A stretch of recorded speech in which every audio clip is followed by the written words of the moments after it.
ایک غلطی کرنا شریعت میں، ایک غلطی کرنا شریعت میں، ایک غلطی کرنا دعوت میں، ایک غلطی کرنا زیادتی کرنا کسی کے ساتھ، ایک زیادتی کرنا شریعت میں، ایک غلطی کرنا دعوت کے کام میں، ایک زیادتی کرنا اپنے ساتھیوں کے ساتھ، زیادتی کرنا ساتھیوں کے ساتھ۔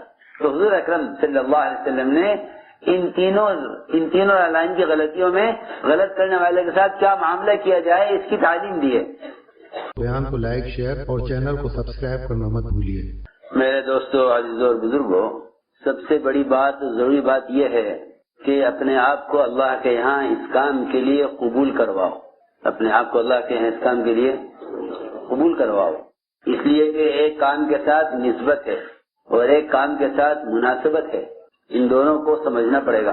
ایک کام کے ساتھ نسبت ہے کہ کام کرنے والے کہلائے جائیں، ایک کام کے ساتھ نسبت ہے، اور آپ جانتے ہیں کہ نسبتیں ختم بھی ہو جاتی ہیں، نسبتیں ختم ہو جاتی ہیں۔ میری بات دھیان سے سننا بہت، میں نے دو باتیں عرض کی ہیں، ایک نسبت، دوسرے مناسبت۔ تو نسبتیں ختم ہو جاتی ہیں، نسبت ہو گئی، شادی ہو گئی، لیکن مناسبت نہیں ہوئی، کیا نہیں ہوئی؟ مناسبت نہیں ہوئی، تو طلاق ہو جائے کہ بھئی کیا ہوا فلاں کا کہ جی طلاق ہو گئی، کیوں؟ نسبت تو ہو گئی تھی، کیا نسبت تو ہو گئی تھی لیکن آپس میں مناسبت نہیں ہوئی۔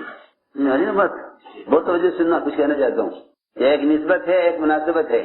ہمیں یہ جاننا چاہیے کہ ہمیں اس کام کے ساتھ نسبت ہے یا مناسبت بھی ہے، اس سے سوچنے کی بات ہے کہ ہمیں اس کام کے ساتھ نسبت ہے یا مناسبت بھی ہے۔ تو نسبتیں ہوتی ہیں، ختم ہو جاتی ہیں، اور اگر مناسبت ہو تو پھر تعلقات ہمیشہ باقی رہتے ہیں، ختم نہیں ہوتے۔ تو میں نے عرض کیا اس کام کے لیے اپنے آپ کو اللہ کے یہاں قبول کرواؤ۔ تو قبولیت کا تعلق قابلیت سے نہیں ہے، نہ مالی قابلیت سے، نہ عقلی قابلیت سے، نہ علمی قابلیت سے، اسی قابلیت کا کوئی تعلق نہیں ہے۔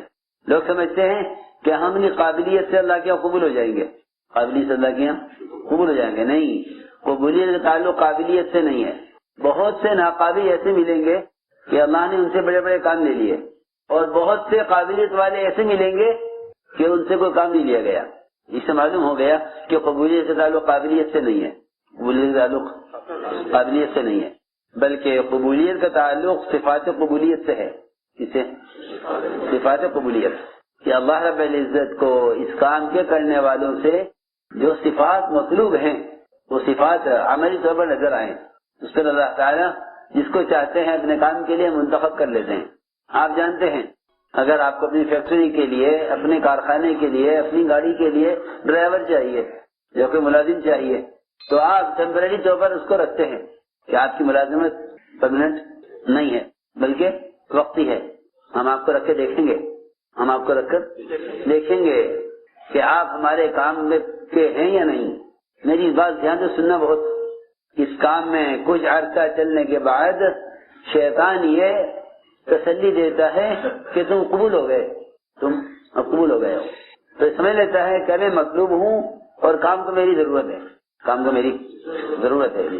اور اللہ کی ذات بہت مستغنی ہے، اللہ کی ذات بہت مستغنی ہے۔ اللہ تعالیٰ نے صحابہ کو نبی کی صحبت اور نصرت کے لیے منتخب کیا ہے۔ تو اللہ تعالیٰ خود فرماتے ہیں صحابہ کے بارے میں، اللہ فرماتے ہیں ان کے بارے میں، صحابہ کے بارے میں فرماتے ہیں اللہ تعالیٰ، حالانکہ اللہ نے خود منتخب کیا ان کو۔ اللہ تعالیٰ خود فرماتے ہیں صحابہ کے بارے میں، ان تتولوا یستبدل قوما غیرکم، اگر تم نے کام نہ کیا تو ہم تمہیں ہٹائیں گے، دوسروں کو لائیں گے، تمہیں ہٹائیں گے، دوسروں کو لائیں گے۔ ڈرنے کی بات ہے بہت۔ تو میں نے عرض کیا کہ اپنے آپ کو اللہ کے اسلام کے لیے قبول کرواؤ، اور قبولیت کا تعلق قابلیت سے نہیں بلکہ صفات قبولیت سے ہے۔ اللہ تعالیٰ موقع دیتے ہیں، پھر امتحان لیتے ہیں، کہ اس امتحان سے گزرو، ہم تمہارے عمل کو دیکھیں گے۔ تو وہ جو امتحان ہوتا ہے وہ امتحان بڑا سخت ہوتا ہے، اس میں ہر طرح حکم پورا کرنا ہے، اس میں یہ نہیں سوچنا ہے کہ یہ کام میرے کرنے کا ہے یا نہیں ہے، یہ کام میرے کرنے کا ہے یا نہیں ہے، یہ نہیں سوچنا۔ میں اس کی مثال دیتا ہوں سب سے پہلے کہ جو لوگ اور جو قوم، جو مخلوق اللہ کی عبادت میں سب سے آگے ہے، اس کا امتحان اتنا سخت ہے، اس کا امتحان اتنا سخت ہے۔ آپ جانتے ہیں دنیا میں جس کی پڑھائی جتنی سخت ہے اس کا امتحان بھی اتنا سخت ہے۔ سمجھ لیں پرائمری کا امتحان بہت آسان ہے، بچے سے کچھ پوچھ لیتے ہیں، بچے کچھ الٹا سیدھا جواب دے دیتے ہیں تو ان کو واہ واہ کہی جاتی ہے، شاباش بہت اچھی بات کہی، بہت اچھا جواب دیا، لیکن غلط جواب دیا ہے، اس کو ہمت افزائی کی ضرورت ہے. جی ہاں، لیکن اوپر کی جماعتوں کے امتحانات بڑے سخت ہوتے ہیں، ان کے امتحانوں کی ان کی سخت نگرانی ہوتی ہے، ان کی سخت نگرانی ہوتی ہے. بالکل معاملہ اللہ کے یہاں بھی اسی طرح ہے. اللہ رب العزت نے امتحان لیا ملائکہ کا، ایک حکم دیا فرشتوں کو آدم کو سجدہ کریں. یہ امتحان بہت سخت تھا، سب نے حکم پورا کر دیا سوائے ابلیس کے. اس نے حکم پورا کرنے سے انکار کیا کہ تم یہاں سے نکل جاؤ، تم کام کے نہیں ہو. کیونکہ اللہ رب العزت حکم لاتے ہیں قابلیت دیکھنے کا، صفات قبولیت دیکھنے کے لیے کہ ان میں اطاعت کتنی ہے. تو یہ حکم لائے اللہ رب العزت حیثیت کے خلاف حیثیت. جی ہاں، ابلیس کی ایک حیثیت تھی. اللہ حکم لائے حیثیت کے خلاف کہ سجدہ کرو آدم کو، اور سب نے سجدہ کیا سوائے ابلیس کے. کیوں نہیں کیا؟ کہ یہ حکم میری حیثیت کے خلاف ہے، یہ حکم میری حیثیت کے خلاف ہے. یہ مثال ہے اس کی. تو وہاں سے نکلا کہ یہ حکم میری حیثیت کے خلاف ہے. یہ کہیں کہ اللہ رب العزت کے کسی بھی حکم کو اپنی حیثیت کے مقابلے مت دیکھو، بلکہ اللہ کے حکم کی حیثیت اللہ کے عمل کی وجہ سے سوچو کہ اللہ کا حکم ہے، اس کو پورا کرنا ہے، اس کو ہر حال میں پورا کرنا ہے. اللہ کا حکم ہے. ہم یہ نہیں دیکھیں گے کہ یہ حکم اس وقت پورا ہوگا یا نہیں ہوگا. تو اللہ رب العزت حکم لاتے ہیں کبھی حیثیت کے خلاف، تو اس امتحان میں فرشتے کامیاب ہو گئے اور ابلیس ناکام ہو گیا، کیونکہ اس نے حکم کا مقابلہ حیثیت سے کیا اور اپنی حیثیت کا مقابلہ آدم سے کیا. انا خیر من، کہ میں ان سے بہتر ہوں، میرے ساتھ مجھے یہ حکم دینا میرے ساتھ زیادتی ہے، میرے ساتھ زیادتی ہے، اس لیے میں یہ نہیں کروں گا. ہاں کوئی اور حکم دیجیے. دیکھو دھیان سے بات سننا، اللہ رب العزت کے یہاں امتحان کا یہ طریقہ ہے کہ ہم حکم لائیں گے حیثیت کے خلاف، یہ دیکھنے کے لیے کہ یہ حکم پورا کرتے ہیں یا نہیں کرتے. کیونکہ اگر احکام آتے ہیں طبیعت کے مطابق، حیثیت کے مطابق، ان کو پورا کرنا کوئی کمال کی بات نہیں ہے. کمال تو یہ ہے ہم حکم لائیں گے حیثیت کے خلاف. کبھی حکم لائیں گے معمول کے خلاف، یہ دیکھنے کے لیے ان میں اطاعت کتنی ہے. حکم لائیں گے کبھی معمول کے خلاف کہ ان میں اطاعت کتنی ہے. بیت المقدس کی طرف نماز ہوتی تھی، پھر حکم آیا کہ رخ پھیر لیجیے بیت اللہ کی طرف، تو صحابہ فوراً پلٹ گئے بیت المقدس سے بیت اللہ کی طرف. کیوں؟ ہم دیکھنا چاہتے تھے کہ کون رسول کا اتباع کرتا ہے اور کون اپنی رائے پر اڑ جاتا ہے، یا اپنی رائے پر یا اپنے قبلے پر اڑ جاتا ہے. صحابہ فوراً گھوم گئے آپ کے ساتھ ساتھ. تو میں نے عرض کیا کہ اللہ تعالیٰ کی طرف سے امتحان ہوتا ہے، ہم انہیں رکھ کر دیکھیں گے کہ یہ حکم کہاں تک پورا کرتے ہیں. حضور اکرم صلی اللہ علیہ وسلم نے ایک صحابی کے سے فرمایا جب انہیں باپ سے سب سے زیادہ محبت کرتے تھے، فرمایا ان سے کہ جاؤ اپنے باپ کا سر کاٹ کر لاؤ، وہ دوڑے. یہ نہیں پوچھا کہ کیا بات ہو گئی، کیوں؟ اس لیے کہ دین اطاعت کا نام ہے، یہ دین اطاعت کا نام ہے. وجہ نہیں پوچھی کہ کیا وجہ ہے، میرے باپ نے کیا جرم کیا ہے. میں آپ کا حکم پورا کر دوں گا، آپ مجھے وجہ بتا دیجئے. یہ کہیں کہ جو آدمی کسی حکم میں علت تلاش کرتا ہے وہ حکم کا انکار کر دیتا ہے کہ پہلے وجہ بتلاؤ. یعنی وجہ نہ پوچھو. اگر وجہ معلوم کرو گے تو پھر تم نے یہ حکم وجہ کے لیے پورا کیا ہے، حکم کے لیے پورا نہیں کیا. کیا تم نے وجہ معلوم کی ہے کہ کیوں؟ حکم میں علت نہ پوچھو، حکم پورا کر دو. تم جہان میں کامیاب ہو جاؤ گے. تو صحابی دوڑے باپ کو قتل کرنے کے لیے. اور میں کہاں جا رہے ہو؟ کیا آپ کا حکم ہے؟ نہیں پوچھوں گا کیوں. ابراہیم علیہ السلام کو حکم دیا کہ بیٹے کو ذبح کرو، تو یہ نہیں فرمایا کہ کیوں؟ معصوم ہے، اسے کوئی گناہ تو نہیں ہوا ہے اور معصوم ہے وہ، تو وجہ نہیں پوچھی، نہ اللہ سے پوچھی اور نہ بچے کو حکم دیا. بلکہ فرمایا ابراہیم علیہ السلام نے کہ اپنے معاملے میں تم خود غور کرو، اللہ کا حکم آیا ہے، اپنے معاملے میں غور کرو، خود غور کرو. تو بیٹے نے کہا افعل ما تؤمر، کہ آپ کو جو حکم دیا گیا ہے اسے پورا کیجیے۔ تو میں نے جو مثالیں عرض کی ہیں کہ اللہ رب العزت امتحان لیتے ہیں، اللہ رب العزت امتحان لیتے ہیں، کبھی حکم لائیں گے حیثیت کے خلاف، کبھی حکم لائیں گے جذبے کے خلاف، کبھی حکم لائیں گے معمول کے خلاف، کبھی حکم لائیں گے صحابہ کی اپنی چاہت کے خلاف۔ حدیبیہ میں صحابہ کا جذبہ عمرہ کرنے کا تھا، حکم آیا کہ واپس جانا ہے، واپس جاؤ، حکم پورا کرو، حکم پورا کرو۔ تو میں نے عرض کیا کہ بہت سی چیزیں طبیعت کے خلاف آتی ہیں، ان کو برداشت کر لینا یہ قبولیت کا راستہ ہے، ان کو برداشت کرنا اور ان کو پورا کرنا یہ قبولیت کا راستہ ہے۔ تو جو حکم انکار کر دیتے ہیں وہ اللہ کے یہاں قابل قبول نہیں ہوتے، وہ اللہ کے یہاں قابل قبول نہیں ہوتے، کہ اللہ کے یہاں قبولیت کے لیے قابلیت شرط ہے، اور قابلیت پیدا ہوتی ہے اطاعت سے، قابلیت پیدا ہوتی ہے اطاعت سے، یہ قابلیت پیدا ہوتی ہے اطاعت سے، کہ اللہ تعالیٰ کا جو حکم ہے تو حکم پورا ہو، جو حکم ہے وہ حکم پورا ہو۔ اس لیے اس راستے میں ترقی کا اور قبولیت کا سب سے بنیادی سبب اور سب سے بنیادی صفت وہ صبر ہے۔ وہ کیا ہے؟ صبر ہے جی ہاں، اس سے بنیادی چیز صبر ہے۔ صحابہ کرام فرماتے ہیں کہ ہم نے سب سے زیادہ خیریں جو پائی ہیں وہ صبر میں پائی ہیں، ناگواریوں کو برداشت کرنے میں، ناگواریوں کو برداشت کرنے میں، کہ ترقی کا سب سے بنیادی سبب وہ صبر کرنا ہے، ترقی کا بنیادی سبب صبر کرنا ہے۔ اور فرمایا کہ صبر علامات نبوت میں سے ہیں، صبر کسی سے ہے؟ علامات نبوت، نبی کے نبی ہونے کی علامت صبر ہے۔ جو حضور اکرم صلی اللہ علیہ وسلم کی صفات کو اپنی کتابوں میں پڑھا کرتے تھے یہود اور نصارہ، وہ آ کر آپ کو صبر میں آزمایا کرتے تھے، آپ کو صبر میں آزماتے تھے، آپ کے ساتھ زیادتی کرتے تھے دیکھنے کے لیے کہ آپ کے اندر صبر کتنا ہے، آپ کے ساتھ زیادتی کرتے تھے آپ کے صبر کو جانچنے کے لیے کہ آپ میں صبر کتنا ہے۔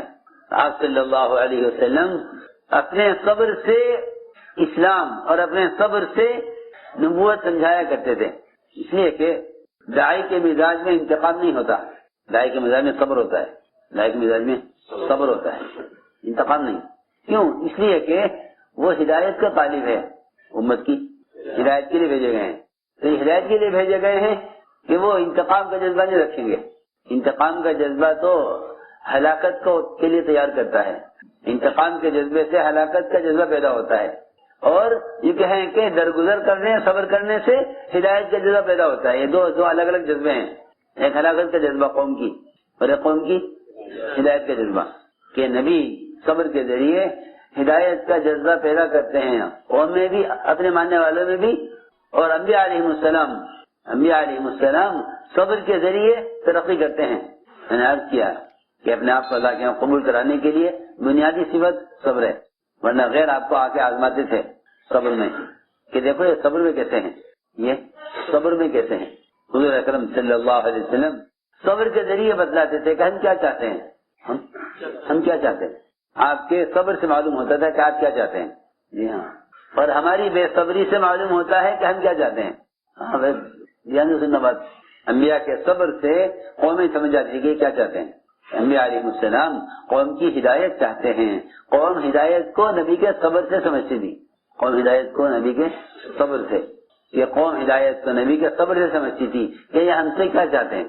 اس لیے حضور اکرم صلی اللہ علیہ وسلم کو آزمایا کرتے تھے، آ کر غیر آ کر آپ کو آزماتے تھے صبر میں، کہ دیکھیں ان میں صبر کتنا ہے۔ زید ابن سعنہ یہودی عالم تھے، انہوں نے سنا حضور اکرم صلی اللہ علیہ وسلم کے بارے میں، اور آئے اور آپ کو دیکھا اور دیکھ کر سمجھے کہ ہاں یہ نبی ہیں، لیکن یقین نہیں ہوا، یقین نہیں آیا، کیونکہ ہم نے اپنی کتابوں میں دیکھا تھا کہ وہ نبی ایسے ہوں گے کہ ان کے ساتھ جتنی زیادتی کی جائے گی ان کے اندر صبر اور تحمل اتنا زیادہ ہوگا، صبر و تحمل اتنا زیادہ ہوگا۔ اس چیز کو دیکھنے کے لیے زید بن سعنہ نے حضور اکرم صلی اللہ علیہ وسلم کے ساتھ زیادتی کی، آپ کے ساتھ زیادتی کی۔ دیکھیں کہ یہ جواب میں کیا کرتے ہیں، یہ جواب میں کیا کرتے ہیں، کہ یہ جواب میں کیا کرتے ہیں۔ چنانچہ حضور اکرم صلی اللہ علیہ وسلم کو ایک علاقے پر کہ مسلمانوں پر مال تقسیم کرنے کے لیے مال کی ضرورت تھی، تو آپ نے قرض مال چاہا، انہوں نے بطور قرض مال پیش کیا آپ کو، زید بن سعنہ نے، اور یہ کہا یہ مال آپ لیجئے اور یہ آپ استعمال کر لیجئے اور مجھے اس کے بدلے میں کھجوریں دے دیں۔ چنانچہ ایک تاریخ طے ہو گئی کہ اس تاریخ میں آپ کو سونے کے بدلے کھجوریں، آپ ان کو کھجوریں دیں گے۔ وہ تاریخ طے ہو گئی، وہ تاریخ طے ہوئی۔ اس کے وقت کے آنے سے 3 دن پہلے زید بن ثانیہ نے آپ کو دیکھا، آپ بقی میں تھے۔ زید بن ثانیہ نے آ کر آپ کی زبان پکڑا، آپ کو دھکا دیا اور آپ سے سخت لہجے میں بات کی، آپ سے سخت لہجے میں بات کی، بڑی سخت بات آپ سے کی، آپ کو دھکا دیا اور یہ بھی کہا کہ تم قریشی ٹال مٹول کرتے ہو، وقت پر قرض ادا نہیں کرتے، حالانکہ ابھی 3 دن باقی تھے قرض کی ادائیگی میں۔ عمر رضی اللہ تعالیٰ عنہ یہ سارا منظر دیکھ رہے تھے، سارا منظر حضرت عمر دیکھ رہے تھے یہ کیا ہو رہا ہے۔ حضرت عمر رضی اللہ تعالیٰ عنہ نے تلوار نکالی اور یہ عرض کیا مجھے اجازت دیجیے میں اس کو قتل کر دوں، میں اس کو قتل کر دوں۔ حضور اکرم صلی اللہ علیہ وسلم نے حضرت عمر رضی اللہ تعالیٰ عنہ کو دبایا۔ ہاں یہ نہیں کہ یہ میرے مسئول ہیں اور یہ میری پارٹی کے لوگ ہیں، آج کل لوگ اپنے حمایت کرنے والوں کو نوازتے ہیں اور ستانے والوں سے بدل لیتے ہیں، اس سے امت نہیں بنتی، اس سے امت نہیں بنتی، اس سے فرقے بنتے ہیں، سارے گروپ اس سے بنتے ہیں کہ اپنے ستانے والوں سے مقابلہ کرو اور ساتھ دینے والوں کو نوازو۔ یہ طریقہ نہیں ہے، نبوت کا طریقہ دوسرا ملے گا۔ نبوت کا طریقہ یہ ملے گا کہ جو آپ پر جان دینے والے ہیں ان کی جان مال تو کام میں لگائیں، ان کو تو آپ کچھ نہیں دیتے، اور جو آپ کو ستانے والے ہیں آپ ان پر احسان کرتے تھے، ستانے والوں پر احسان، ستانے والوں پر احسان، ستانے والوں پر احسان کریں اور کام کرنے والوں کو اور آپ کا ساتھ دینے والوں کو کہ آپ ساتھ دینے والوں کو دبا کر رکھیں، ان کو کام دیں کہ تم کام کرو۔ سنو، انصار کام کرنے والے تھے، انصار کام کرنے والے تھے اور مکے والے آپ کو ستانے والے تھے، مکے والے ستانے والے تھے۔ آپ نے ستانے والوں کو تو مال دیا، ستانے والوں کو مال دیا۔ سنو، فتح مکہ کے موقع پر جتنا مال آیا سب آپ نے ستانے والوں پر خرچ کیا۔ ایک ایک مشرک کو 100 اونٹ دیے، 100 اونٹ، اس کو ایک مشرک جنہوں نے آپ کو نکالا، آپ کو بے وطن کیا، ان کو 100 اونٹ، اور جنہوں نے آپ کو ٹھکانہ دیا انصار اور سارے عرب سے دشمنی اور سارے عرب سے سارے آس پاس کے علاقوں سے دشمنی مول لی، آپ کو ٹھکانہ دے کر ان کو آپ نے ایک چونی بھی نہیں دی، کچھ نہیں۔ یہ بہت سمجھنے کی بات ہے، اس لیے کہ پرانے ساتھیوں کو شکایت یہ ہوتی ہے کہ ہمیں پوچھا نہیں جاتا، ہمیں پوچھا نہیں جاتا۔ جو اپنے پوچھے جانے کے منتظر ہوتے ہیں وہ کام سے بیٹھ جاتے ہیں، ہمیں کوئی پوچھے ایسے لوگ کام سے بیٹھ جاتے ہیں۔ کہ میں نے عرض کیا کہ قبولیت کے لیے شرط صبر ہے، اگر صبر نہیں ہے تو قبولیت بھی نہیں ہوگی، پکی بات ہے، وہ پیچھے ہٹ جائیں گے کہ ہمیں پوچھا نہیں گیا، ہمیں پوچھا نہیں گیا۔ تو آپ نے انصار کو کچھ نہیں دیا یہ بتانے کے لیے کہ کام کرنے والے اس کے انتظار نہ کریں کہ ہمیں پوچھا جائے۔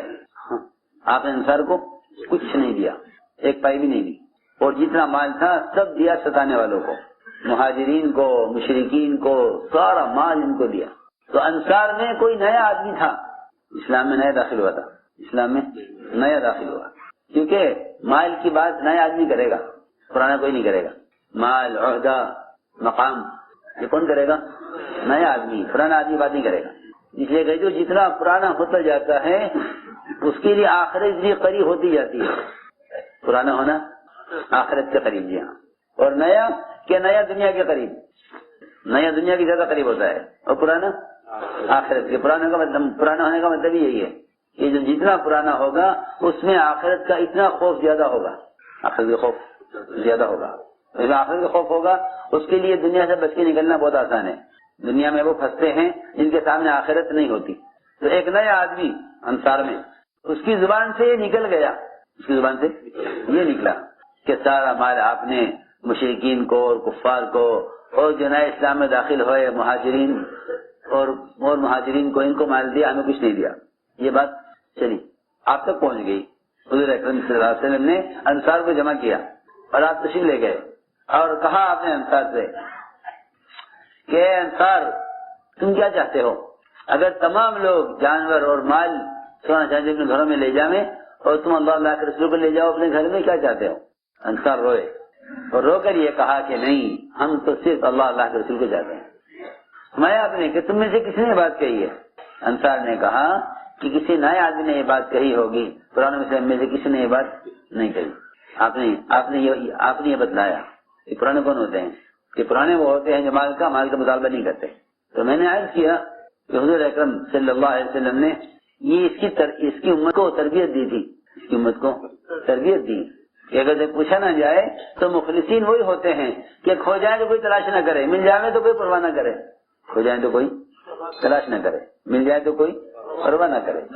مخلصین اپنے آپ کو چھپاتے ہیں، مخلصین اپنے آپ کو چھپاتے ہیں. جی ہاں، سلمان فارسی رضی اللہ تعالیٰ عنہ کو ان کی زیارت و ملاقات کے لیے 2 آدمی گئے ان کے گاؤں میں. پوچھا لوگوں سے کہ یہاں صحابی ہوتے ہیں سلمان فارسی کے؟ ہاں موجود ہیں، یہ گھر ہے ان کا، ملاقات کر لو. ہو گئے تلاش کرتے کرتے گھر ان کے موجود تھے.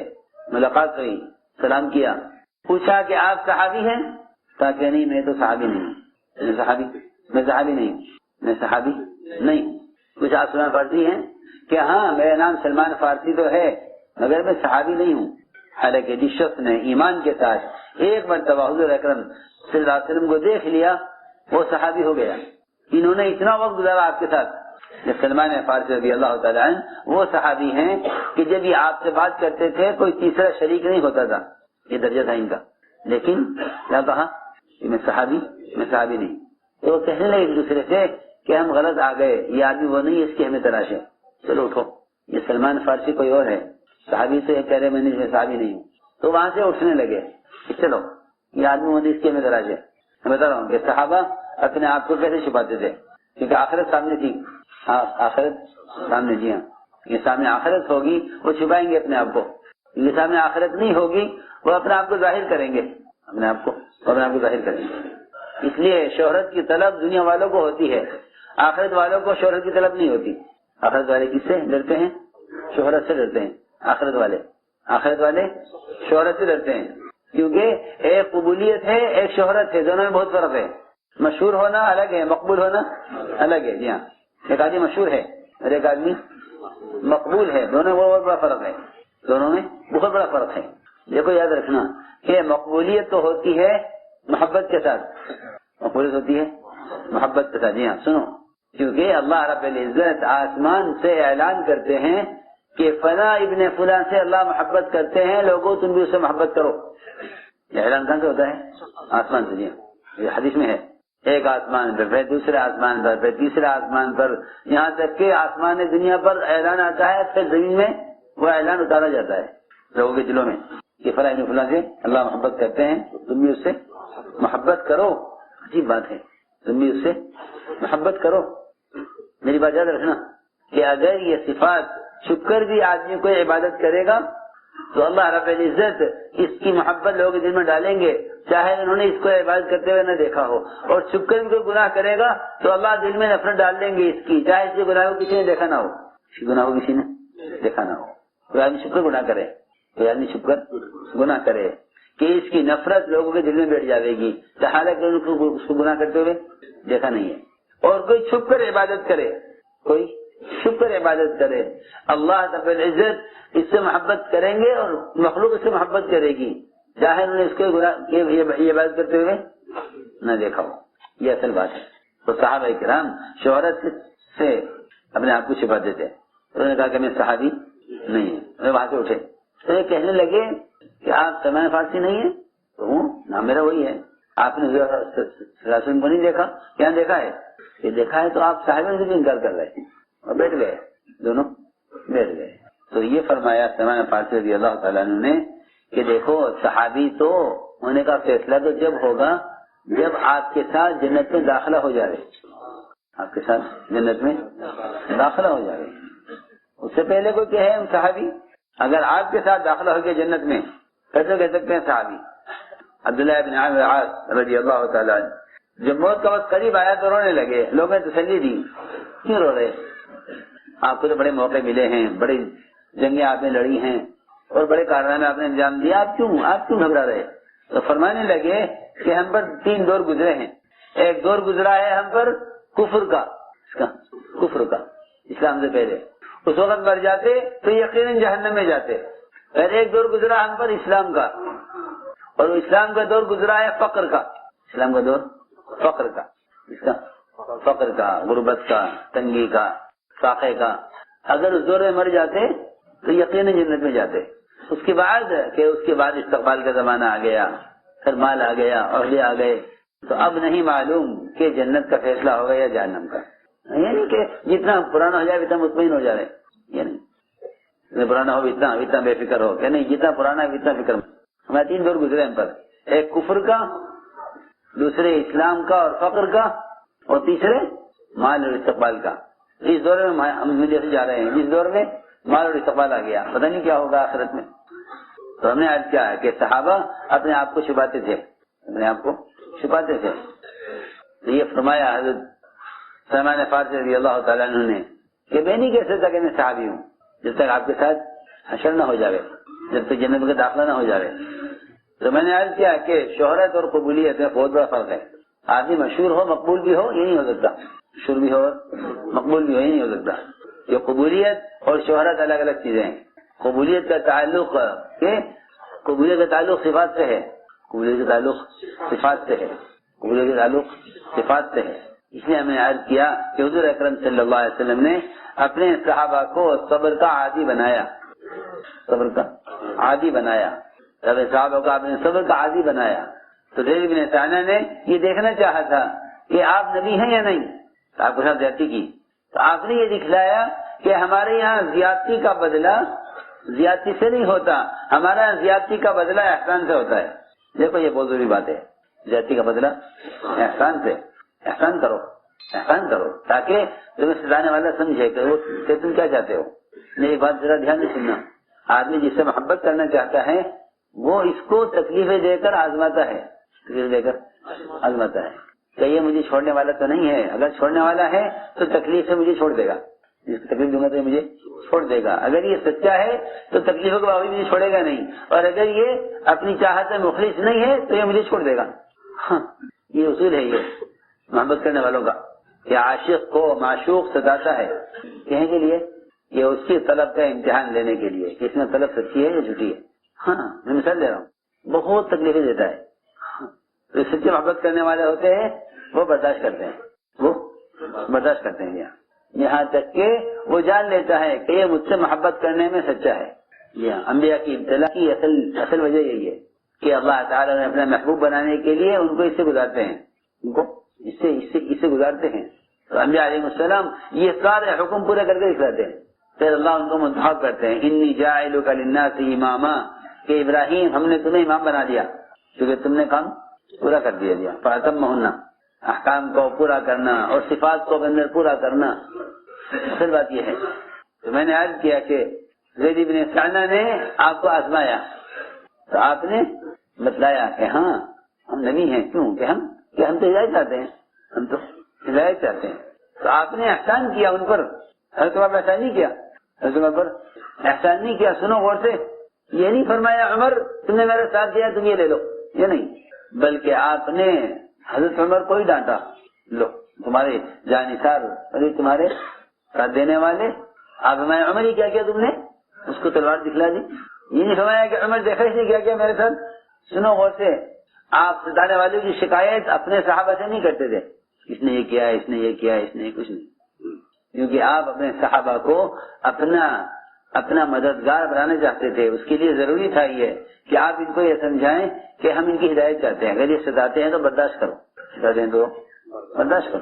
اور یہی ہوا کہ آپ نے عمر سے فرمایا عمر ہی کیا تم نے، جس کو تم نے تلوار کیوں دکھلائی؟ مجھ سے کہتے میں اس کا حق ادا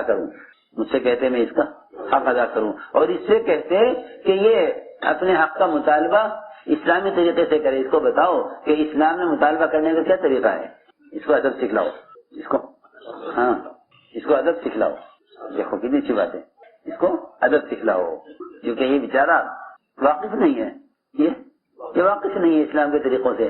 جاہل کا طریقہ ہے کہ گریبان پکڑ لیا، دھکا دے دیا، یہ جاہلوں کا طریقہ ہے کہ اپنی بات کو منوانے کے لیے لڑو نہیں، لڑائی تو تبلیغ میں ہے ہی نہیں۔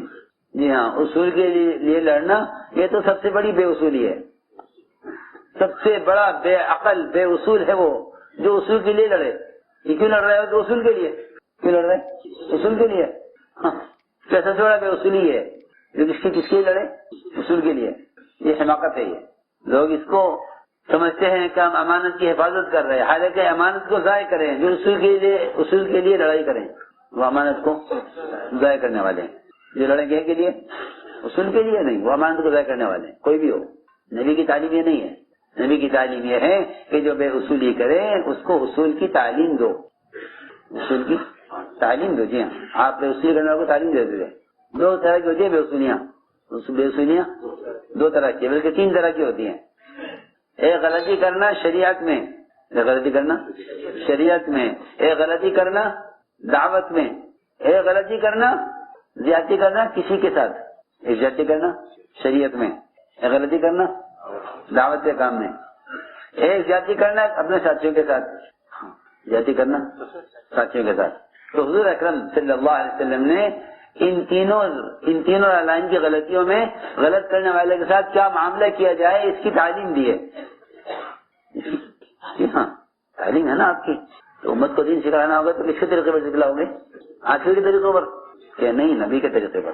جیسے نماز آپ کے طریقے پر ہے اس طرح تعلیم بھی آپ کے طریقے پر ہے. سمجھے بات؟ جیسے نماز آپ کے طریقے پر، جو نماز آپ کے طریقے پر نہیں ہے وہ نماز نہیں ہے، وہ نماز نہیں ہے جو آپ کے طریقے پر نہیں ہے. اسی طرح دعوت اور تعلیم بھی وہ طریقہ، وہ آپ کی تعلیم و دعوت نہیں ہے جو آپ کے طریقے پر نہیں ہے. 3 لائن کی میں نے غلطی بتائی، ایک شریعت میں، ایک دعوت میں، ہاں، اور تیسرے ساتھیوں کے ساتھ. آپ نے تینوں کا طریقہ بتایا کہ تعلیم کیسے دی جا رہی ہے. تو پہلی غلطی تو شریعت میں، پہلی غلطی شریعت میں. ایک آدمی نے مسجد میں پیشاب کیا، غلطی کی اس نے شریعت میں غلطی کی. تو صحابہ دوڑے پکڑنے کے لیے، مارنے کے لیے کہ پکڑو اسے، روکو، مسجد پیشاب کر رہا. تو آپ نے صحابہ کو ہٹایا، روک دیا کہ نہیں ہٹ جاؤ، اس کے پیشاب پورا کرنے دو، پیشاب پورا کرنے دو. اس لیے کہ ایک مسلمان کو پیشاب کی تکلیف ہو، ایک مسلمان کو پیشاب کی تکلیف ہو، یہ مسجد کے ناپاک ہونے سے زیادہ بڑا ہے. سنیے بات، مسلمان کو کیا ہو پیشاب کی تکلیف، پیشاب کر رہا، پیشاب شروع کر دیا اس نے تو روکنا ممکن ہے بیچ میں؟ نہیں، اس کو تکلیف ہوگی. تو مسجد سے پیشاب کو بیچ میں روک کر باہر نکلے، چل کے جاوے باہر، باقی پیشاب باہر جا کے کرو، ایسا ہو سکتا ہے کہ نہیں ہو سکتا. ہاں، ایک مسلمان کو پیشاب روکنے کی تکلیف دینا مسجد کے ناپاک ہونے سے زیادہ بڑا ہے. سمجھ بات؟ کیونکہ ایک مسلمان کا مقام بیت اللہ سے اونچا ہے اور مسجد بیت اللہ سے ادنا ہے. ساری دنیا کی مسجدیں بیت اللہ کے تابع ہیں، ادنا ہے. ارے مسلمان کا درجہ بیت اللہ سے اونچا ہے. تو یہ غلطی شریعت میں ہوئی کہ مسجد میں پیشاب کیا. آپ نے بلایا، پہلے شفقت کا معاملہ کیا کہ پیشاب اسے پورا کرنے، اس نے پورا پیشاب کیا مسجد. اجازت ہم نہیں کر لو، اور صحابہ کو کہا جاؤ اس کے پاس سے، چھوڑ دو اس کو، کرنے دو پیشاب. پہلے تھوڑی مسجد ناپاک ہوئی، اب زیادہ ہوئی تو ہو گئی. کیا ہو گئی؟ ہو گئی ناپاک. نہ کوئی اعلان ہوا، نہ کوئی ہنگامہ ہوا، نہ کوئی گروپ بنا، کچھ نہیں. نہ لوگوں میں اعلان ہوا کہ یہ فلاں آدمی نے پیشاب کیا مسجد، کچھ نہیں. کیونکہ جو مسلمان کو رسوا کرتا ہے وہ اللہ کی نظر میں رسوا ہو چکا ہوتا ہے.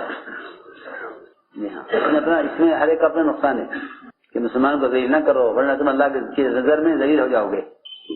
اصل بات. پھر اس کی غلطی کو چھوٹا کیا، غلطی کو چھوٹا کیا. بلایا صحابہ کو اور بلا کے فرمایا ایک صحابی سے کہ پانی کا ڈول لاؤ بھر کے اور یہاں بہا دو، مسجد پاک ہو جائے گی. بس. پھر اس کو بلایا، اس کو تعلیم دی، کہ غلطی کرنے والوں کو تعلیم دو. یہ نہیں کہ غلطی کرنے والوں کا مقابلہ کرو، یہ نہیں. بلایا اس کو تعلیم دی کہ مسجد پیشاب پخانے کے لیے نہیں ہے، مسجد تو ذکر عبادت کے لیے اور تلاوت کے لیے، یہ اس کے لیے ہے، مسجد عمل کے لیے ہے، پیشاب پخانے کے لیے نہیں ہے. بس. یہ غلطی کس میں ہوئی؟ شریعت میں. یہاں تو یہ طریقہ بتایا کہ تم ان کو تعلیم دو شفقت کے ساتھ، تعلیم دو شفقت کے ساتھ. تیسری غلطی بے اصولی. دوسری غلطی دعوت میں. حضرت حاتب رضی اللہ تعالیٰ عنہ نے مکے والوں کو خط لکھ دیا چھپا کر کہ اللہ کے رسول صلی اللہ علیہ وسلم مکے پر حملہ کرنے والے ہیں. بہت بڑی غلطی ہے، بہت بڑی غلطی، بہت بڑی بے اصولی، بہت بڑی بے اصولی ہے. یہ مسلمانوں کے جو چھپ کر تیاری کر رہے تھے مکے پر حملہ کرنے کی، اس کی کفار کو خبر کر دی. حضرت فرمایا یہ میں اسے قتل کر دوں، اس نے بہت بڑی غلطی کی ہے.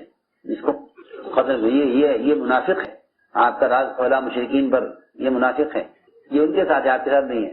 یہ مطلب تھا حضرت عمر کا کہ اس کو قتل کر دوں۔ فرمایا نہیں عمر، پوچھو اس سے کیا بات ہے، ایسا کیوں کیا؟ انہوں نے صاف بات بتائی کہ میں اسلام سے مرتد نہیں ہوا، اللہ کی مدد آپ کے ساتھ حق ہے، میں نے تو اپنے بچوں پر کی حفاظت کے لیے وہاں کے مشرکین پر احسان کیا ہے۔ اب کیا فرمایا کہ ہاں یہ سچ بول رہا ہے، اس کی بات قبول کر لو، اس کی بات قبول کر لو۔ کیا کر رہا؟ سچ بول رہا ہے۔ کتنی بڑی غلطی کی؟ بہت بڑی غلطی، بہت بڑی غلطی۔ مجھے اس سے بڑی غلطی نہیں ملی کوئی صحابہ کی سیرت میں، اس سے بڑی غلطی کوئی نہیں ملی۔ جی ہاں، کوئی زنا کر لے، کوئی چوری کر لے، کوئی شراب پی لے، یہ سب چھوٹی غلطی ہے، لیکن مسلمانوں کی تیاری کی خبر کو فارغ کرنا بہت بڑی غلطی۔ تو میں نے فرمایا میں اسے قبول کر دوں، منافق ہے یہ۔ فرمایا نہیں، کچھ اس سے کیوں کیا؟ یہ بات تھی۔ آپ نے فرمایا کہ یہ سچ بول رہا ہے، یہ سچ بول رہا ہے۔ جی ہاں، دیکھو بہت بڑی بات ہے یہ کہ جب کوئی تمہارے سامنے اپنا عذر پیش کرے تو اس کے عذر کو مان لو اور قبول کر لو۔ جی ہاں، کیونکہ دین کی حفاظت تو اللہ کرنے والے ہیں، یہ تھوڑی کہ اس درجے کو نقصان ہوگا، اس درجے کو نقصان ہوگا، کوئی نہیں۔ جس طرح اللہ تعالیٰ قرآن کے محافظ ہیں، دین کے محافظ ہیں، دعوت کے محافظ ہیں، ایسے ہی جی ہاں اللہ پکی بات ہے کہ اللہ تعالیٰ جس طرح قرآن کے محافظ ہیں، دین کے محافظ ہیں، دعوت کے بھی محافظ ہیں۔ وہ نہیں ہے کہ ان کو نکال دو، ان سے کام کو نقصان ہو گیا، ہاں بالکل نہیں۔ نقصان کیسے ہو جاتا؟ انہوں نے خط لکھا کفار کو، وہ خط راستے میں پکڑا گیا، کیسے؟ اللہ نے وحی بھیجی آپ پر، اللہ نے آپ پر نہیں بھیجی کہ ایک عورت ہے فلاں فلاں مقام پر ہے، اس وقت مدینے سے روانہ ہو گئی ہے، اس کے پاس خط ہے، حاتم نے خط لکھا ہے، اس کو بھیجا ہے، وہ خط منگواؤ۔ حضرت عثمان حضرت مقداد گئے گھوڑے پر سوار ہو کر، وہی ملی وہ عورت، خط سے کرا لیا اس نے، اللہ نے تو حفاظت کر لی۔ جی ہاں، اللہ تو حفاظت کرے اور کام کرنے والے کیا کہیں کام کو نقصان ہوگا، اس کو نکال دو، عجیب بات ہے، اس کو نکال دے کیونکہ یہ کام کو نقصان پہنچا رہا۔ جی ہاں، حالانکہ اللہ کرے میں حفاظت کرا، تم کام کرو، اللہ تو فرمائے کہ حفاظت میں کر رہا ہوں، تم کام کرو، اور یہ کیا کہیں اسے نکالو، اس سے کام کو نقصان ہوگا۔ اتنا بڑا نقصان ہوتا اگر خط پہنچ جاتا لیکن پھر بھی نقصان نہ ہوتا، کیونکہ جو دین کے کام کو نقصان پہنچاتے ہیں کہ اللہ تعالیٰ ان سے خود نمٹتے ہیں، اللہ ان سے خود نمٹتے ہیں۔ جی ہاں، اللہ کے نبی کی اور نبی کے بعد کام کرنے والوں کی اللہ خود مدد کرنے والے ہیں، اللہ خود مدد کرنے والے ہیں۔ سنو کہ اللہ خود مدد کرنے والے ہیں۔ تو میں نے ایک بات یہ اور عرض کی ہے کہ دعوت میں غلطی ہے، بے اصولی۔ آپ نے کیا کیا؟ عمر تم اسے کیسے قبول کر سکتے ہو؟ یہ تو بدری صحابی ہے، کیا ہے؟ ہاں، یہ نہیں کہا کہ بدری صحابی تو کیا ہوگا، غلطی ہو گئی نکال دو گے، نہیں، بدری صحابی ہے کہ جب کسی سے غلطی ہو ساتھیوں میں سے تو ان کی قربانیوں کو یاد کرو، کوتاہیوں کو نہیں، ان کی قربانیاں یاد کرو، کوتاہیوں کو یاد کرو، قربانیاں یاد کرو، ان کی کیا قربانیاں ہیں، کوتاہیاں نہیں دیکھو۔ ہمارے کہ بدری صحابی ہیں، اللہ فرما چکا ہے اہل بدر کے بارے میں، اہل بدر تم جو چاہو کرو میں تمہیں معاف کر چکا، اللہ نے فرما دیا، اعملوا ما شئتم قد غفرت لكم۔ یہ مثال ہے، کام میں بے اصولی ہو گئی۔ تیسری بات ہے کہ کوئی آپ کو ستاوے، کوئی آپ کو ستائے، آپ کیا کریں کہ آپ ستانے والے سے بدلہ نہ لیں بلکہ اس پر احسان کریں۔ تو یہ موقع اس کا تھا کہ عمر رضی اللہ عنہ نے تلوار نکالی کہ زید بن ثانیہ کو قتل کر دیں۔ اب ہمارے عمر کیا کیا تم نے؟ اس کو اسلام میں طریقہ بتاؤ کہ اسلام میں اپنے حق کا مطالبہ کیسے کیا جاتا ہے، حق کا مطالبہ کیسے کیا جاتا ہے، ایک بات۔ اور مجھ سے کہو کہ میں اس کا حق ادا کروں، اس لیے کہ حق والے کو اپنے حق کا مطالبہ کرنے کا پورا حق حاصل ہے۔ تم جاؤ، ان کو لے جاؤ اور ان کو ان کا حق دو اور ان کو 20 سا کھجوریں زیادہ دو، ان کو ان کا حق دو، 20 سا کھجوریں زیادہ دو، ان کو لے جاؤ، ان کو ان کا حق دے دو اور 20 سا کھجوریں زیادہ دو۔ یہ کہہ کر عمر نے ہسبینڈ لے گئے ان کو اور ان کو ان کا حق دیا، 20 سا کھجوریں زیادہ دی۔ تو کہنے لگے کہ عمر میرا حق تو پورا ہو گیا، قرضہ میرا پورا ہو گیا، یہ زائد کیوں دے رہے ہو؟ یہ زائد اس لیے دے رہا ہوں کہ مجھے حضور اکرم صلی اللہ علیہ وسلم نے حکم دیا ہے کہ تم نے عمر تم نے اس کو ستایا ہے، اس کو تم نے قتل کی دھمکی دی ہے، اس پر احسان کرو۔ یہ نہیں کہ ہمارے ساتھ کیا کیا، اس کا کوئی ذکر نہیں، تم نے اس کے ساتھ کیا کیا۔ سنو احسان اذیت کے بدلے میں احسان. تو زید بن ثانیہ نے فوراً کلمہ پڑھا اشہد ان لا الہ الا اللہ اشہد ان جو وہ یہودی تھے اسلام میں داخل ہوئے. حضرت نے فرمایا کہ زید تم نے عالم ہوتے ہوئے جہاد کی حرکت کی؟ کہنے لگے عمر بات یہ ہے میں تو آپ کو دیکھتے شکل سے سمجھ گیا تھا کہ نبی ہیں، لیکن ہماری کتاب میں لکھا ہوا ہے کہ ان کے ساتھ زیادتی جتنی زیادتی کی جائے گی ان کے صبر میں اتنا اضافہ ہوگا وہ میں دیکھنا چاہتا تھا. وہ میں دیکھنا چاہتا تھا ان کے ساتھ معاملہ کر کے تو میں نے عرض کیا کہ اپنے آپ کو اللہ کے یہاں قبول کرواؤ. قبول کا تعلق وہ صفت قبولیت سے ہے جس میں سب سے بنیادی چیز صبر ہے. صبر ہے جی ہاں، کہ اس راستے میں صبر کرنا ایسا لازم ہے جیسا گاڑی کے لیے پیٹرول لازم ہے. گاڑی کے لیے پیٹرول لازم ہے. وہ اندر پیٹرول جلتا ہے، مشین میں پیٹرول کیا ہوتا ہے جلتا ہے. جی ہاں، کہ اس طرح صبر سے دل دکھتا ہے کہ اس راستے میں چلنے کا ایندھن ہے. جیسے تیل گاڑی کے چلانے کے لیے ایندھن ہے، جہاں تیل ختم وہاں سفر ختم. اسی طرح تبلیغ میں ہے جہاں صبر ختم ہو جائے گا وہاں ان کا سفر بھی ختم ہو جائے گا. ہاں پکی بات ہے، چھوڑ جائے گا کام کہ صبر نہیں ہوتا. صبر نہیں ہوتا کہ صبر کی مثال ہے کہ صبر کی کوئی مدت نہیں ہے. دعوت میں صبر کی مدت نہیں ہے. ہاں دعوت میں صبر کی مدت نہیں ہے. اس طرح کفر میں خواہش کی مدت نہیں ہے کہ بھئی کتنے سال ہمیں خواہش پوری کرنی ہے، نہیں تو موت تک. کافر کے لیے دنیا خواہش کی جگہ موت تک ہے اور مومن کے لیے صبر کا میدان موت تک ہے. جی ہاں، دونوں کے لیے میدان ہے. کافر کے لیے خواہش کا میدان موت تک اور مومن کے لیے صبر کا میدان موت تک. جی ہاں، حضور اکرم صلی اللہ علیہ وسلم نے حضرت ابو ذر سے یہی فرمایا تھا کہ ابو ذر تم صبر کرتے رہنا یہاں تک کہ ہم سے مل لینا، قیامت میں ملاقات ہونے پر صبر ہوگی تم سے. اس وقت تک صبر کرنا. 2 4 5 سال 6 سال کچھ نہیں بتا کے گئے. ہاں یہ سمجھنے کی بات ہے کہ ہم صبر کب تک کریں کہ صبر کی تبلیغ میں دعوت میں کوئی مدت نہیں ہے. صبر کی دعوت میں کوئی مدت نہیں ہے. حضور اکرم صلی اللہ علیہ وسلم کی زندگی سے آپ کے طریقوں سے صبر سیکھو. جی ہاں، تو صبر ایندھن ہے. یہ بڑی صفت ہے کہ اللہ کی یہاں قبولیت کے لیے سب سے بنیادی صفت یہ ہے کیونکہ صبر سے تربیت ہوتی ہے اور صبر سے ترقی ہوتی ہے. کہ حضور اکرم صلی اللہ علیہ وسلم میں جو حالات آئے ہیں وہ آپ کو نوازنے کے لیے آئے ہیں. آپ نے فرمایا کہ جو ہمارے راستے کی طرف آئے اس پر حالات اور اس پر مصائب اس پانی کے سیل سے زیادہ قوت سے آتے ہیں جو پانی پہاڑ کی چوٹی سے نیچے کی طرف آتا ہے. پہاڑ کی چوٹی سے لیکن ہم نے جھرنے چلتے ہیں پانی کے اوپر سے نیچے. اس پانی کے اندر بڑی قوت ہوتی ہے. شیطانوں کو سرکا دیتا ہے وہ پانی کی قوت. اوپر سے پانی آتا ہے. اس پانی کا مقابلہ کر سکتا ہے کوئی؟ نہیں کر سکتا. تو فرمایا کہ جو ہمارے کام کی طرف آئیں گے ان پر حالات اور صبر اور ان پر اذیتیں اور ناگواریاں اس پانی سے بھی زیادہ قوت سے آئیں گی جو پانی پہاڑ کی چوٹی سے نیچے کی طرف آتا ہے. اس سے بھی زیادہ مطلب شکایت کریں میرے ساتھ یہ ہو گیا، ہمارے ساتھ یہ ہو گیا، ہمارے ساتھ یہ ہو گیا. یہ راستہ پکڑا ہے اذیتوں کا اور شکایت کرے کہ اذیت کیوں آ رہی ہے، اذیت کیوں پیش آئی. حالانکہ راستہ سارا راستہ ہی اذیتوں کا ہے. جی ہاں، سارا راستہ ہی اذیتوں کا ہے. اذیتوں میں چلنا سکھ رہا ہے. جی ہاں، کہ اذیتوں میں چلو. اس لیے ہم نے عرض کیا کہ اپنے آپ کو اللہ کے یہاں قبول کرواؤ. کہ اس کام میں آگے بڑھنے کے لیے 2 چیزیں ہیں، ایک صفات قبولیت اور دوسرے قربانی.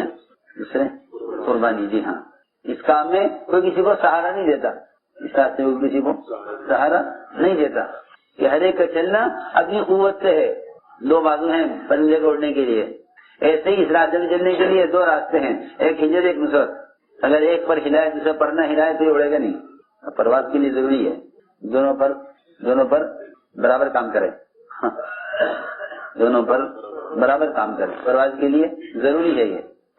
تو میں نے ایک بات عرض کی ہے کہ قبولیت کا تعلق محنت سے ہے. کوئی کسی کے قریب اگر قبول نہیں ہو جاتا، ان کے قریب ہو جائیں قبول ہو جائیں گے، ان کے قریب ہو جائیں قبول ہو جائیں گے، ایسا نہیں ہے. تو قبولیت کا تعلق قربانیوں سے ہے. کوئی کسی کے قریب بیٹھ جائے تو وہ آگے نہیں بڑھ جاتا. سنو دھیان سے. عمر رضی اللہ تعالی عنہ اپنے کمرے میں اکیلے بیٹھے تھے. یہ عجیب قصہ ہے. کمرے میں اکیلے بیٹھے تھے. 2 آدمی آئے, سہیل بن عمرو اور حارث بن ہشام. دھیان سننا بات, یہ دونوں محنت کے میدان میں نہیں تھے. یہ دونوں محنت کے میدان میں نہیں تھے. یہ دعوت کے محنت میں لگتے نہیں. دوسرے لوگ کام کر رہے تھے, میدانوں میں جا کے محنت کر رہے تھے, علاقوں میں جا کے دعوت دے رہے تھے. یہ دونوں محنت کے میدان میں نہیں تھے. سننا بات یہاں سے بہت. تو انہوں نے دیکھا ہے تمہارے اکیلے بیٹھے ہیں اندر داخل کمرے میں. تو ایک ہاتھ عمر کے دائیں بیٹھ گیا, ایک بائیں بیٹھ گیا عمر کے قریب. اور دونوں کا خیال ہوا کہ ہمیں بڑا اونچا درجہ مل گیا. سنو میری بات توجہ سے بہت. لوگ کوشش کرتے ہیں کس طرح شورا میں آ جاؤں. جی ہاں, کس میں آ جاؤں؟ شورا میں. جی ہاں, میرا شورا میں نام آ جائے, میرا شورا میں کوئی درجہ بن جائے. ہاں, وہ لوگ اسی کوشش کرتے ہیں شورا میں آ جاؤں. کہ شورا میں آ جاؤں گا تو پھر کوئی کچھ نہیں کر سکے گا. میں جی ہاں سنو غور سے بات, میں ضروری بات کر رہا ہوں. حالانکہ شورا میں آنا تو بعد کی بات ہے. پہلے تو آدمی صف اول میں آئے گا, پھر اس کے بعد امامت پر آئے گا. کس آئے گا؟ جی ہاں, امامت کا کہاں ہے مسلح؟ صف اول کے آگے. جی ہاں, یہ بات نہیں پڑے گی بہت توجہ سے جا کر. کہاں امام مسلح؟ صف اول سے آگے. جی ہاں, جی ہاں. ایسا نہیں ہے کہ آدمی صف اول میں تو آئے نا اور امامت پر آ جائے کہ نہیں, پہلے صف اول میں آئے گا. کس میں آئے گا پہلے؟ صف اول میں. جی ہاں, پہلے کس میں آؤ؟ صف اول میں آؤ. صف اول کا مطلب یہ صرف نماز کی صف نہیں, بلکہ کہ قربانی میں صف اول پر آؤ, اطاعت میں صف اول پر آؤ, اخلاص میں صف اول پر آؤ, استقامت میں صف اول پر آؤ, ہر چیز میں صفات میں صف اول پر آؤ. ہاں, اس کے بعد شورا کا نمبر آئے گا. ہاں, میں کچھ کہنا چاہتا ہوں. ہاں, یہ نہیں کہ ہسنوں کے داغائے بیٹھ گئے تو ہم نے تو بڑا اچھی جگہ مل گئی, ہمیں کون ہٹائے گا یہاں سے, تو میں نے قریب کر دیا. سنو دھیان سے, کسی بڑے کے قریب بیٹھ جانے سے آدمی مقبول نہیں ہو جاتا. سنو, یہ دونوں بیٹھے تھے سہیل ابن عمرو اور حارث بن ہشام. ایک عمر کے دائیں بیٹھا, ایک بائیں بیٹھا. اب آنے شروع ہوئے میدان سے مہاجرین انصار, محنتیں کر کے, بڑے بڑے لمبے لمبے سفر کر کے لوگوں کو میدانوں میں اللہ کی طرف بلا کر محنت کر کے آئے. تو جب ہی آئے تو نے فرمایا کہ بھائی سہیل تم ذرا پیچھے ہٹو. ہاں بھائی آگے آؤ. کیا کر کے آئے؟ ظاہر بات ہے, جو کام کر کے آئیں گے وہ ذمہ داروں کے قریب آئیں گے, کارگزاری سنائیں گے. آپ نے یہ کام کیا تھا, یہ کام کر کے آئے. اب سوچیے, آپ میں مثال دیتا ہوں چھوٹی سی تاکہ بات آسان ہو جائے. ایک آپ کا دوست ہے اور ایک آپ کا ملازم ہے. ایک آپ کا دوست ہے, ایک آپ کا ملازم ہے. آپ نے ملازم کو اسی کام کے لیے بھیجا ہے, کام کو بھیجا اس کو ملازم کو. تو ملازم جب آئے گا تو آپ یہ نہیں کریں گے جاؤ جاؤ بعد میں بات کریں گے, بھی دوست بیٹھا ہے. تم کیا کر کے آئے, میرے کام میں کیا ہوا؟ اس کا اہم کام ہے دنیا کا. وہ دوست کو معذرت کرے گا, بھائی آپ کرتا تھا, ایک منٹ ٹھہرو میں اس سے بات کروں, کیا کر کے آئے, میرا کام ہے. اسی بات ہے کہ جو مجاہدین ہوتے ہیں اللہ کے دین کی محنت کے, وہ ذمہ داروں کے قریب آ جاتے ہیں, اور جو محنت کے میدان میں نہیں ہے وہ پیچھے ہٹ جاتے ہیں. حضرت میں نے فرمایا سہیل پیچھے ہٹو تھوڑا, ان کو آگے لاؤ. پیچھے ہٹ گئے وہ, کیونکہ کام والوں کو تو کام والوں سے ملنا ہے. پھر دوسرے ادھر بیٹھے تھے, حارث بن ہشام, ادھر سے لوگ آئے حضرت سے بات کرنے کے لیے, یہ کیا کام کر کے آئے, کیا تقاضے ہیں.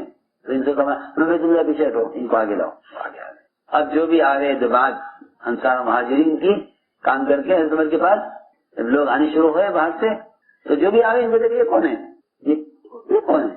نہ یہ گشت میں تھے, نہ یہ تعلیم میں تھے, نہ یہ مشورے میں تھے, نہ یہ سالانہ خروج میں تھے, نہ یہ تشکیل میں تھے, نہ یہ محنت کے میدان میں تھے. یہ کون ہے یہ؟ ہاں, سمجھنا چاہیے اس بات کو. تو جو بھی آگے ان کو پیچھے ہٹا رہے, جو بھی آئے ان کو, بھائی آپ ایسا آپ ذرا پیچھے ہٹ جائیے, مجھے تمہارے سے بات کرنی. تو حضرت عمر بات کر رہے تھے, لوگ آگے بڑھ کر سن رہے تھے, اور جو بھی آگے بڑھنا چاہتا تھا وہ ان کو پیچھے تھا. تو روایت میں ہے یہ دونوں پیچھے ہٹتے ہٹتے کمرے سے باہر نکل گئے. ان کے لیے کمرے میں گنجائش ہی نہیں رہی. دونوں باہر, کمرہ بھر گیا. حضرت عمر کے ساتھ دیکھنے والوں سے کمرہ بھر گیا, اور یہ باہر نکل آئے. تو وہ بھی باہر زمانے کے لوگ تھے, اس زمانے کے تھے نہیں کہ جھگڑا کرتے, لڑائی کرتے, ہمیں نکال دیا, کچھ نہیں. ہاں, اس زمانے کے لوگ تھے. میں نے کیا کہا کہ دیکھو آج ہمارے ساتھ کیا ہوا. تم نے جواب دیا کہ دیکھو بھائی, اس کا امیر پر ذمہ دار پر کوئی الزام نہیں ہے, اس کا الزام ہمارے اپنے اوپر ہے. اگر ہم ان لوگوں کے ساتھ میدان میں ہوتے محنت میں, تو تمہارے ہمیں پیچھے کیوں کرتے. ہمیں پیچھے نہیں کیا جاتا. تقاضے ان کو بھی دیے گئے, ہمیں بھی دیے گئے, انہوں نے تقاضے پورے کیے, ہم نے پورے نہیں کیے, اس لیے یہ آگے بڑھ گئے, ہم پیچھے ہٹ گئے, سب چلے گئے لوگ, اکبر فارغ ہو گئے. یہ دونوں دوبارہ داخل ہوئے اندر, اکبر کے پاس آئے اور آ کر کہا مومنین آپ پر کوئی الزام نہیں, آپ پر کوئی الزام نہیں. اکبر نے فرمایا دیکھو ہم نے کام کے تقاضے ان کو بھی دیے تھے, تم کو بھی دیے تھے, انہوں نے پورے کیے, تم نے پورے نہیں کیے. یہ آگے بڑھ گئے, تم پیچھے ہٹ گئے. پھر سے ان دونوں نے کہا امیر المومنین اب آپ یہ بتائیے کہ جو غلطی ہم سے ہو گئی, ابھی تو غلطی کا کیا علاج ہے؟ ہمیں تو کوئی ایسے راستہ بتائیے کہ ہم کام کرنے والوں کے ساتھ ہو جائیں. اور تمہوں نے فرمایا دیکھو دنیا میں تمہارے ان کے ساتھ ہونا تو مشکل ہے, کیونکہ یہ قربانی میں کام میں آگے چلے گئے.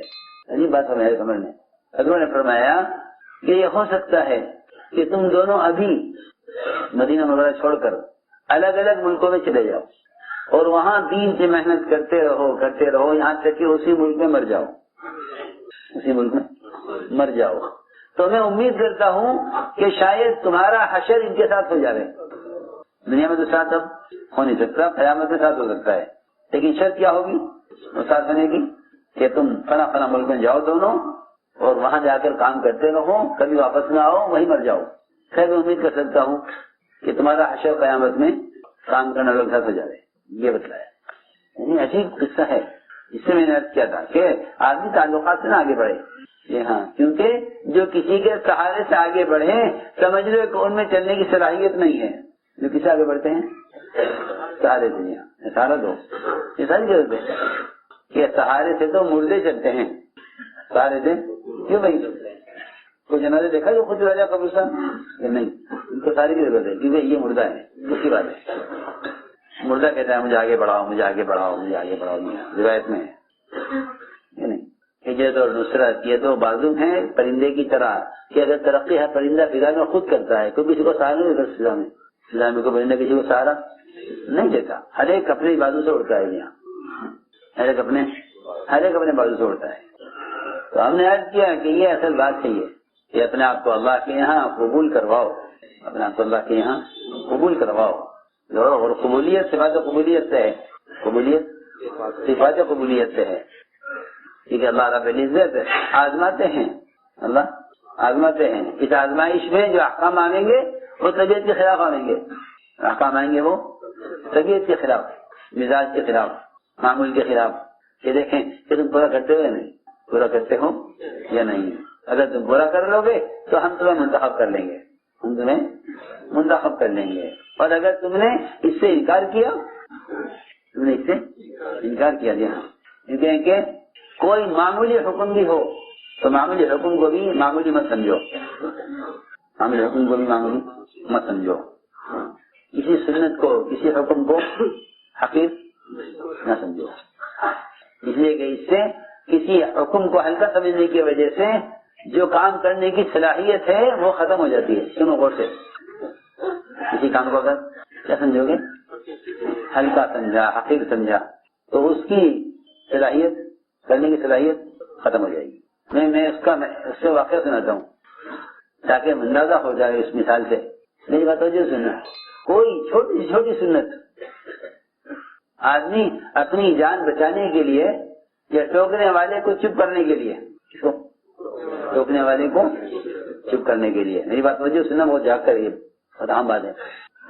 ٹوکنے والے کو چپ کرنے کے لیے کوئی عذر پیش کر دیتا ہے, ٹوکنے والے کو چپ کرنے کے لیے عذر پیش کر دیتا ہے. جب اللہ کے راستے میں نکلنے کی تشکیل ہوا کرتی تھی صحابہ کی, تو منافقین عذر پیش کرتے تھے, جھوٹے عذر پیش کرتے تھے, انکار تو نہیں کرتے تھے, مگر اس انکار سے انکار کے بجائے جھوٹا عذر. سنو غور سے, کبھی کہیں گے گرمی زیادہ ہے, اللہ نے فرمایا جہنم زیادہ گرم ہے. کبھی کہیں گے کہ باغات تیار ہیں, موقع نہیں نکلنے کا نہیں ہے. کبھی کہیں گے گھر غیر محفوظ ہیں, بہت سے آزار. دھیان سے سنو بہت بات, کہ ٹوکنے والے کو خاموش کرنے کے لیے کوئی جھوٹا عذر پیش کر دے تو اس سے عمل کی صلاحیت ختم ہو جاتی ہے. میں اس کے لیے واقعات کرتا ہوں, اس سے معلوم ہوگا. ایک آدمی تھا جو کھانا کھا رہا تھا آپ کے سامنے کھانا کھا رہا تھا. اس نے لقمہ لیا بائیں ہاتھ سے, لقمہ لیا کھانے کا بائیں ہاتھ سے, لقمہ لیا بائیں ہاتھ سے. تو آپ نے فرمایا, سب کے سامنے فرمایا کہ دائیں ہاتھ سے کھاؤ, بائیں سے مت کھاؤ. اس سے کھاؤ دائیں ہاتھ سے کھانا, دائیں ہاتھ سے کھاؤ. ارے کیا سن جانتے ہیں کہ دائیں ہاتھ سے کھانا فرض ہے؟ نہیں, فرض نہیں ہے. واجب ہے؟ واجب ہی نہیں ہے. کیا ہے؟ سنت ہے. کیا ہے؟ سنت ہے. جی کھانا دائیں ہاتھ سے کھانا, کھانا دائیں ہاتھ سے کھانا سنت ہے. اس نے ایک سنت کا انکار کیا اور یہ نہیں کہا کہ میں نہیں کھاؤں گا, یہ نہیں کہا کہ میں نہیں کھاؤں گا, انکار نہیں کیا بلکہ عذر کیا.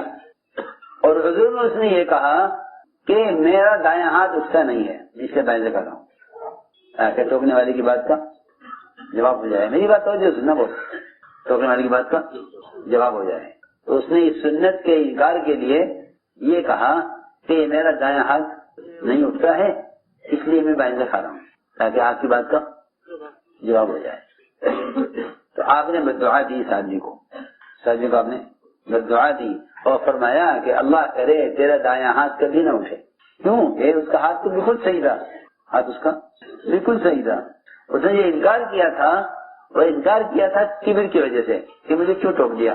سنا بات دھیان سے, نامنعہ لڑکی کی روایت میں کہ اس کو کسے روکا؟ تکبر نے. ٹھیک ہے, آپ نے فرمایا کہ دائیں ہاتھ سے کھاؤ, دائیں سے کھانے گے. غلطی ہو گئی ہم سے غلطی ہو گئی کہ دائیں سے کھا رہے تھے, دائیں سے کھانے گے, تو بات ہی کچھ نہیں تھی. لیکن اس نے کیا کیا؟ تکبر کی وجہ سے جھوٹا عذر کیا. آپ کے جواب, آپ کے ٹوکنے کا جواب کیسے دیا؟ یہ میرا دائیں ہاتھ نہیں اٹھتا. تو آپ نے فرمایا اسی وقت اللہ کرے تیرا یہ ہاتھ کبھی نہ اٹھے. روایت میں ہے کہ اس کا اسی وقت ہاتھ بیکار ہو گیا, یہ کبھی اس کے بعد کبھی نہیں اٹھا. سوچنے کی بات ہے, بہت ڈرنے کی.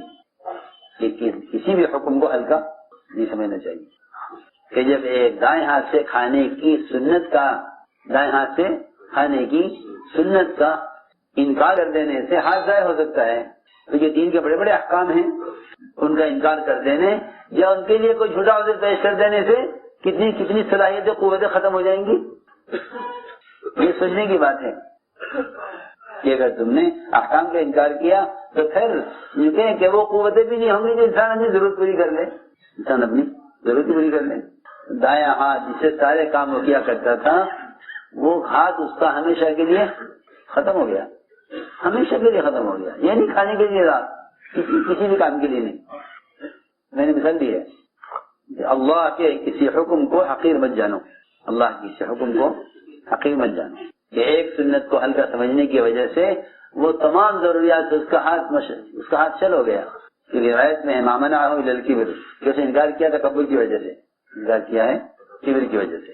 اس لیے میرے عزیز دوستوں, اپنے آپ کو اللہ کے یہاں قبول کرواؤ. اس میں صفات قبولیت اصل ہے, قابلیت اصل نہیں ہے. صفات قبولیت اصل ہے, قابلیت اصل نہیں ہے. قابلیت اصل نہیں ہے. صفات قبولیت میں سے قبولیت کے یہ صفات اصل ہیں, قبولیت کے لیے صفات اصل ہیں کہ یہ صفات آتی ہیں جب محنت صحیح طریقے سے کی جاتی ہے, محنت صحیح طریقے سے کی جائے. اس لیے کہ سماجت ہے کہ کسی چیز کی حقیقت اتنی کھلتی ہے جتنا اس کے لیے مجاہدہ ہوتا ہے. اہل دنیا پر جو کچھ کھلا ہے وہ ان کے دنیاوی لائن کے مجاہدے سے کھلا ہے. جیسا مجاہدہ ایسا مکاشفہ, مکاشفہ ہوتا ہے مجاہدے کے بقدر. جیسا مجاہدہ ویسا مکاشفہ. ایک مجاہدہ زمیندار کا ہے کہ وہ زمین سے کیا چاہتا ہے؟ غلہ چاہتا ہے. جی ہاں, کاشتکار. اس کا مجاہدہ کتنا ہے کہ وہ زمین کے اتنا ہی اندر جاتا ہے جہاں اس کو بیج ڈالنا ہے, بس چند انچ پر, 1 فٹ پر, بس جہاں اس کو بیج ڈالنا ہے. اس کا مجاہدہ اتنا ہی ہے, اس کا مکاشفہ بھی اتنا ہی ہے. اس کو نہیں معلوم زمین میں تیل بھی ہے, زمین میں لوہا بھی ہے, زمین میں سونا بھی ہے, زمین میں گیس بھی ہے. اسے نہیں معلوم, اسے نہیں معلوم, اور اس کو حاصل بھی نہیں کر سکتا کہ اگر آپ کو زمین سے گیس اور زمین کے اندر سے کوئلہ اور پتھر اور زمین کے اندر سے سونا چاندی نکالنا ہے تو پھر محنت کا میدان اس سے کہیں زیادہ بڑا ہے. یہ نہیں کہ آپ غلے کے لیے مجاہدہ کریں اور آپ کو سونا مل جائے, ایسا نہیں ہوگا. ایسا ہی ہے نا, اور آپ غلے کے لیے مجاہدہ کریں اور آپ کو پیٹرول مل جائے, ایسا ہوگا کہ نہیں؟ ایسا نہیں ہوگا. پیٹرول تو بہت مہنگا ہے, پانی بھی نہیں ملے گا. میری بات میں آ رہی ہے؟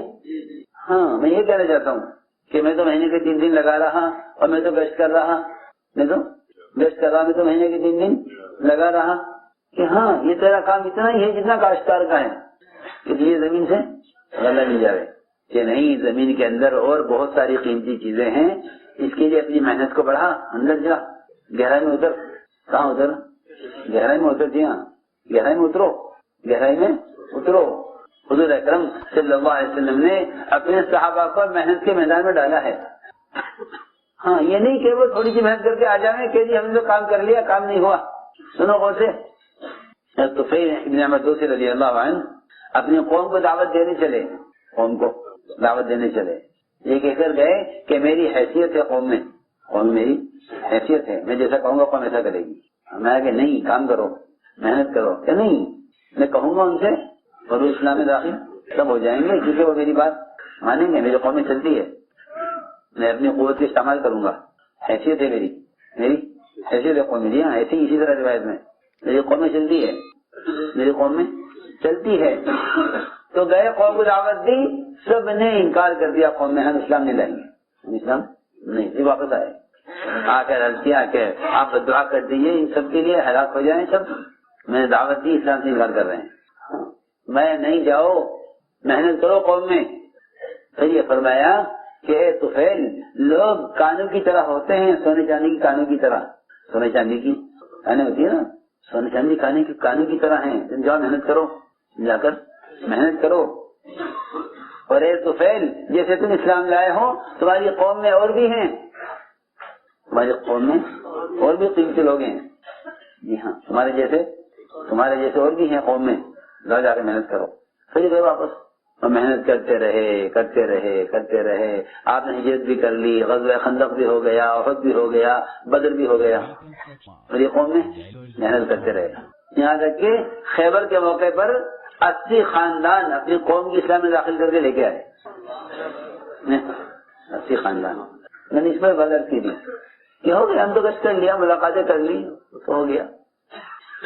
ایسا نہیں ہے.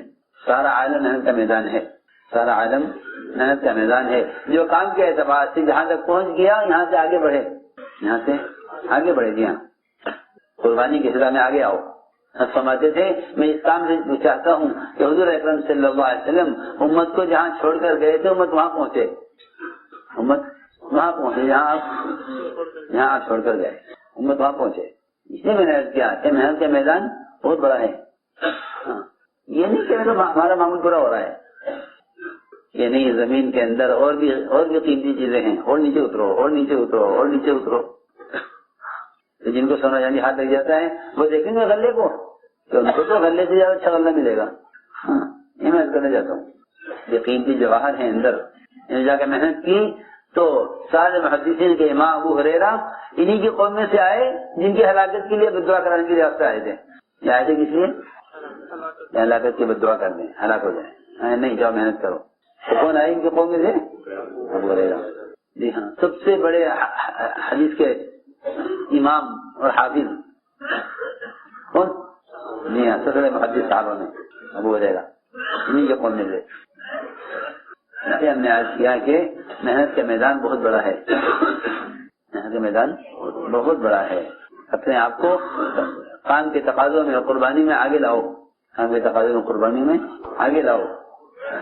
جی ہاں، کہ قدم پر قدم اٹھاؤ. فرماتے تھے ہمیں قربانی کا چبوترا نہیں بنانا ہے، ہمیں تو قربانی کی عمارت بنانی ہے. آگے بڑھو. سیڑھی بنانی ہے. کیا بنانی؟ سیڑھی. جی ہاں، سیڑھی کا مطلب یہ ہے کہ آدمی ایک سیڑھی چھوڑے تو پیچھے والا سیڑھی پر آوے. یہ اصولی بات ہے کہ امت جب آگے بڑھے گی، جب آگے والے آگے بڑھیں گے. اس لیے عزم کرو، ارادے کرو کہ انشاءاللہ ہمیں اپنے آپ کو اللہ کے یہاں صفات سے قبول کروانا ہے اور قربانیوں کی اگلے سطح پر آنا ہے. ماشاءاللہ جو 4 میں لگائے ہوئے ہیں، 3 مرتبہ وہ بیرون کے لیے کھڑے ہوں، کھلے خط کے ساتھ اپنے آپ کو پیش کریں. جماعتیں بن کر آئی ہیں دیہات سے، بیرون کے لیے بھی پیش کریں اپنے آپ کو اور خرچے بتائیں، اخراجات کھلے. ایک غلطی